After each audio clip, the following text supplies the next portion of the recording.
The battle of the generative AI gadgets is on. Hardware can be fun again, and I'm not the only one saying it.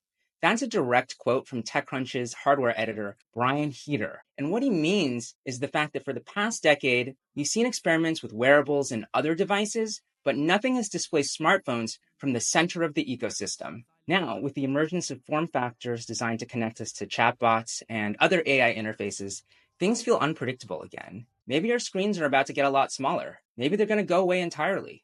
The latest news on this front comes from Rabbit, which held a launch event this week for its R1 device.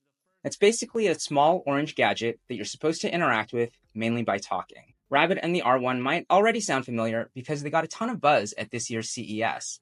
The company said they were hoping to sell 500 devices on launch day and instead sold 50 times that in 24 hours. And of course, all of this comes as generative AI hype is building, maybe even peaking. Intel says this is going to be the year of the AI PC. Samsung says the same thing about smartphones. And Apple says it has a big announcement on this front too. But if we're going to make a head-to-head comparison, the company we have to talk about is Humane, which launched its AI Pin a few weeks ago. Like the R1, the AI Pin is meant to be a new paradigm, a new way we interact with the digital world. There's no screen at all. Instead, you control it with your voice, and then images are projected onto the surface of your hand. The R1 doesn't go that far. There is a 2.88-inch touchscreen, but the main reason to use the screen is to enter your Wi-Fi password. Otherwise, it's mostly voice-driven. There's also a built-in camera to give the R1 more environmental context. For example, Brian asked it to describe the books on his bookshelf, and it told him that Moby Dick is a classic, and it sometimes recognized some of the other titles. What about price? This is one of the most notable differences between Rabbit's R1 and Humane's AI Pin. The AI Pin costs $699 plus a monthly fee of $24, while the R1 is a much more affordable $199. Again, these are first-generation products from startups, so you shouldn't expect them to have all the kinks worked out. That said, the AI Pin has already gotten a ton of negative reviews, and I don't think that's just about early bugginess. There's also this bigger question about why do we need a separate device? Can't we just access these AI interfaces on our smartphones?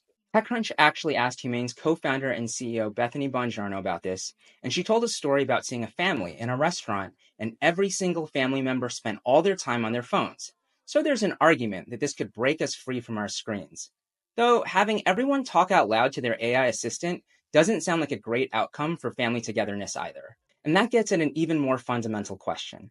Are these AI chat interfaces the main way we want to interact with our computers? It sounds great, it's what we've seen in science fiction, but is it really worth dealing with the misunderstandings, the inaccuracies, the hallucinations, not just in some tool, but in the main way we get information from the internet? Maybe AI models will improve to the point where this isn't an issue in the future. But the R1 and the AI Pin are not distant future products. They're products available for sale right now. So if you're thinking about spending your money on them, that's how you should judge them. But despite what I just said, both of these things can be true. I can be skeptical that generative AI is the capital F future, and I can be excited that hardware seems to be wide open again. I'll see you Monday.